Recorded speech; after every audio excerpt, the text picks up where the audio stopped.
L'internazionalizzazione diventa cruciale anche per le imprese artigiane che devono affrontare una concorrenza globale e cambiamenti nei modelli di consumo. Confartigianato Imprese Castelfranco Veneto, per agevolare i suoi associati, ha organizzato degli incontri coinvolgendo partner come ITA, ICE, SACE e Simest, agenzie nazionali esperte in grado di supportare le imprese nel loro percorso verso il mercato mondiale. Pensiamo che nella Marca nel 2023 sono stati esportati prodotti per oltre 16 miliardi di euro, quindi è un tema ed è un dato importante.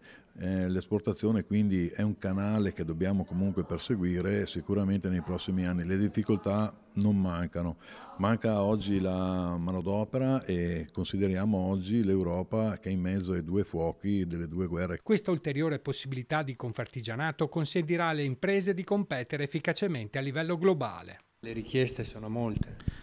Sì, cominciano ad arrivare appunto dai nostri artigiani questo tipo appunto di richiesta per dare una nuova visione anche internazionale al territorio.